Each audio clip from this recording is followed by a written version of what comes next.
And we are live. Very excited to be doing this video. I've been trying to record videos on a by myself and then trying to put them out there. And it's been one of those difficult situations because I was getting slower and slower in making content. So I'm just gonna go live and make videos for you guys and show you some of the things that I've been doing. So in fact, most of the videos I've been doing have been reactions of people within subreddit called Dead Bedroom. So I look at their post, and then as I see their post, I see the ones that are common issues that happen within marriages, especially sexless marriages, and especially from a male perspective.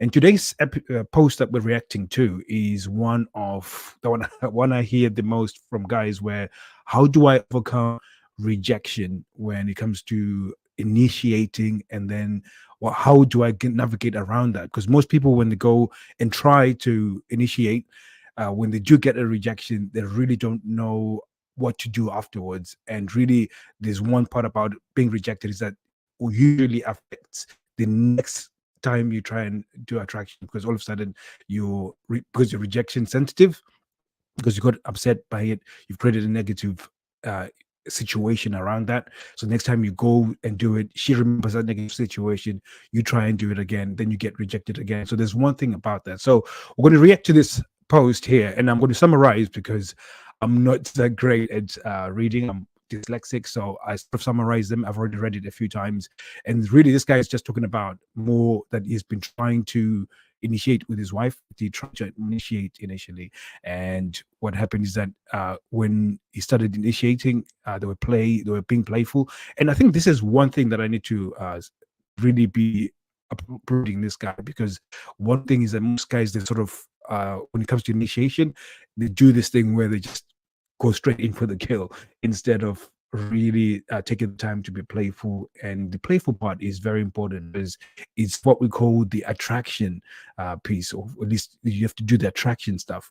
The attraction is important because you're getting her to like you, and when she likes you, when you go into seduction, she's going to be compliant. So this is a very good start. At least he's trying to be playful. He knows that it's not just a case of I'm going to whip out my tool and then she's just going to jump on. There's actually a little bit more that needs to be done.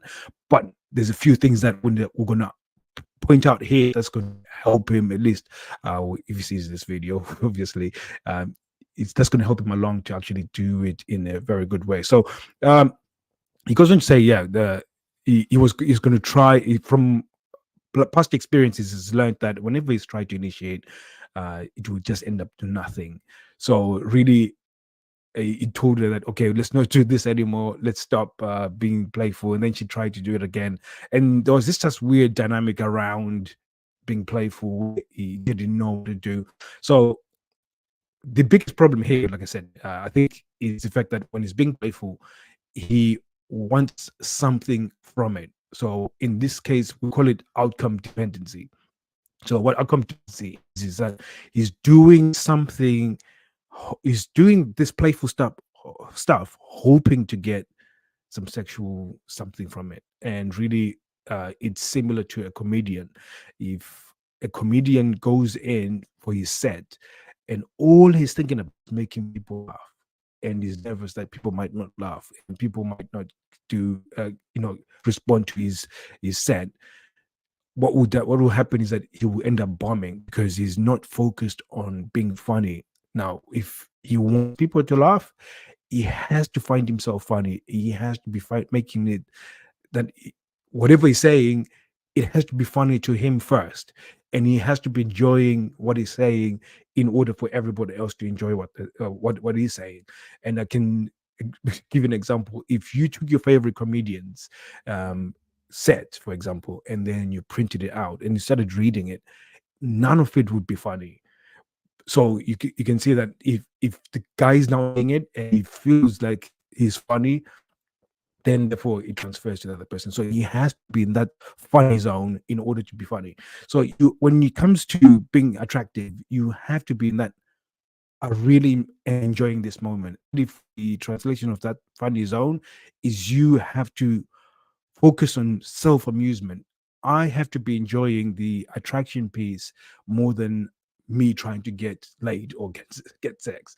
So this is one of the most important and least talked about pieces when it comes to attraction.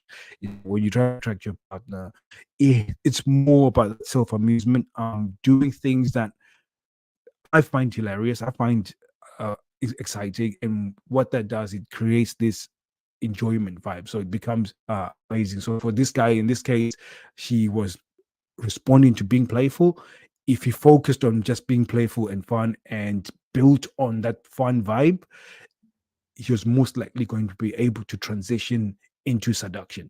So I think that's the other bit where he is not doing enough to, and it's more. I always use this strategy of flying play, that there's a runway when it comes to seduction.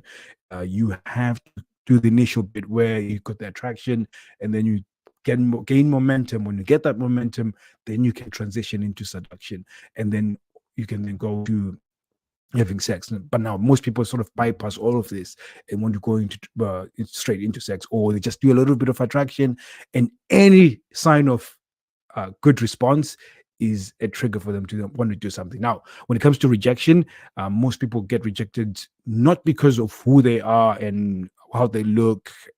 A lot of the times, they're being rejected because of the approach. The approach puts so much pressure on the other person that they're not quite ready. Now, with women, generally, most of the times, it's very rare that it's just spontaneous. She's ready. She's going to go. There's some cases where that happens, where she's just ready. Let's go. Let's do it. And she's completely, really, really, really hot and ready to go. But most 9 times out of 10, she's cold, especially when you've got negative associations to sex. She's just generally cold. She doesn't want to go there because sometimes when you've tried things, you've got rejected, and then you've got bad hurt about it, and sort of away, then you've created this negative vibe around sex. So she's less likely to want to go there. So which makes it completely cold. So you want to sort of warm her up a little bit. Once she gets warm, which is attraction, and then literally which is hot, which is the seduction, and then from there on you can take it from there. And I think most people just bypass the whole thing and they want to go straight into sex when she's completely cold and really not quite there. So this attraction piece is really important. And this guy, at least, he's trying to be playful, and by being playful, it's the bits that get him to warm up. Now, he had no mindset when he was going into it. He was going into it with this mindset of, if I can touch her and she gets a good response, then I should be able to go into sex.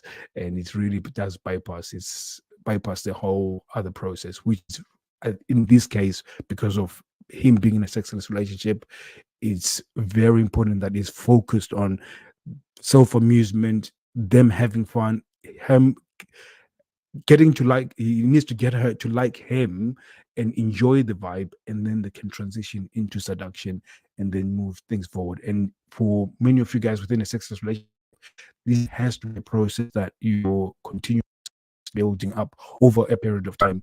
There will come a time when there's less of the big build up, where you build up to seduction, and then you continue to stay within that seductive state. We call it an environment of mutual seduction, that we call. So it's where you're pretty much operating in that environment.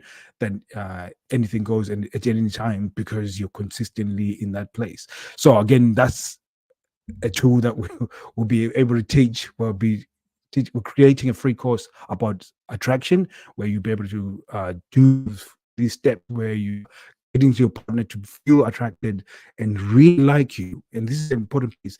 The attraction is so often skipped by many guys. They don't get the woman to like them. I mean, she loves you. She doesn't leave you. She wants to stay with you, but she has to like you, and it's an ongoing process. You don't. I can stress this now. It's an ongoing process. She has to like you because, again, she's got influences from, she's being battered at work. If she goes to work, she's having to navigate the kids. She has to, and really, there's so many things that you need to remind her the fun, playful vibes. You need to remind her how cool you are as a person. You need to remind her. And most people that focus on like the acts of service. Like, I mean, I need to do the dishes and I need to do all of that, and she's going to like me because of it.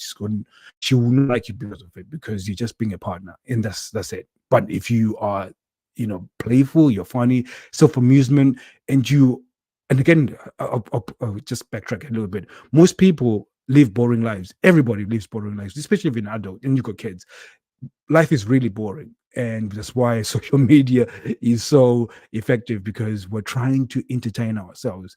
Now, it is hollow entertainment. It's kind of like eating fast food, where you sort of eat and then you still feel quite hungry afterwards, whereas people are just craving for real human connection. So if you can provide that as a husband, it's so extremely powerful, because she will like you for it. And then when it comes to seduction, there's an easy transition. There's an easy transition into seduction because of it, because she likes you, which actually helps her to be compliant when you become seductive, because you're this fountain of joy, you're this fountain of place where she can actually enjoy spending time with you. So it's an important part. This is how you start getting rid of rejection within your relationship. Now, when it comes to rejection, you have to reframe things on what rejection is. Like I said, she's not rejecting you specifically, it's actually rejecting your approach. So when it comes to your approach, you have to approach in a way that she's going through the paces of really getting to attract you, and she's getting to like you, and then you can transition into seduction. And when you do that, it becomes so much easier, more consistent in terms of your frequency of sex, because most guys, by sort of bypassing all of this, you're guaranteed to be consistently getting rejected. And that's the reason why you get rejected consistently, because you're pretty much trying to bypass this bit, and you're trying to get to have sex when she's completely cold, where she's not even warmed up, she's not even got to the place where she's really in the zone in order to do so. So guys, thank you very much for watching. If you've got any questions, go to the comments and ask them questions. If you've got any videos that you would like me to make in order to answer your questions, just let me know in the comments and I'll be making that for you. So thank you very much. I'll be seeing you guys soon. And by the way, we'll be with a bunch of free courses that are being released within our community. If you want to learn more, just send me a DM Unleashed on Instagram, Thriving_Tribesmen. When you go, I just said type in DM me Unleashed, and that way we'll be able to give you the information on how to get access to those free courses. So thank you very much. I'll be seeing you guys soon. Take care.